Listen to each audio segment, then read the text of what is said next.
My name is John Manning. I'm 82, 83 next birthday. Don't feel a day of it. I'm looking forward to the future. And God says you can live to 120. That's in Genesis. And I saw about 40 years ago or something like that. It all started, I prayed with somebody after I had my religious experience. I was very sick. He was a drug addict and 4 children, and he was in a bad way. and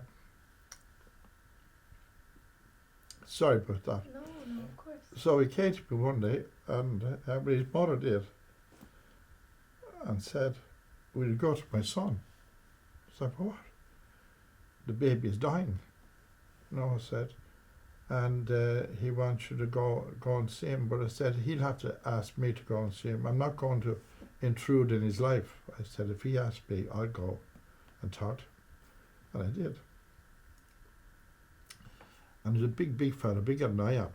And the 4 children, no, the 3 then, and the 4th baby was in Crumlin Hospital, and they said the baby is dying, hasn't long to live, and we're in a bad way. There's no car, so I left my house here at 7:30, and I didn't get home until 3:30 the next morning, because I brought them up to Crumlin Hospital, had a chat with them and the baby. But I prayed with them, and they weren't married at that stage. I prayed with them before I went to the hospital. And the wife and himself independently had a huge, massive spiritual experience, like I had myself. The whole life changed. We went to the hospital. They were two of the greatest parents the child could have.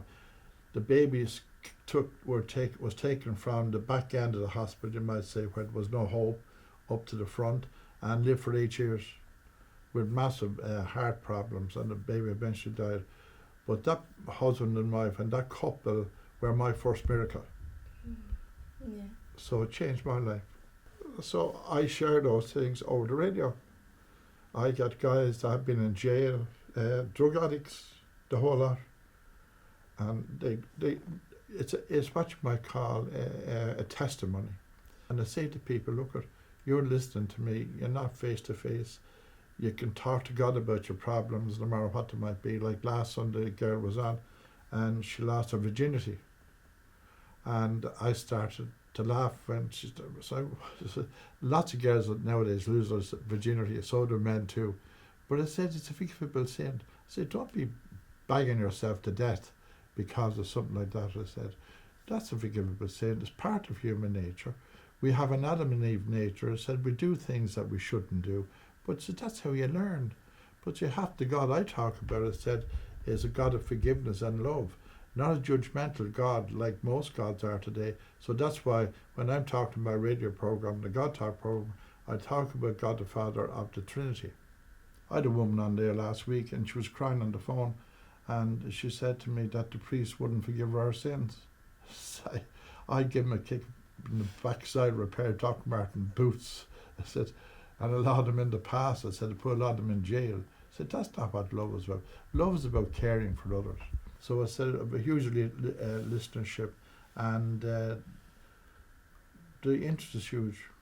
I've never been embarrassed once, but nobody ever gave out to me, you know.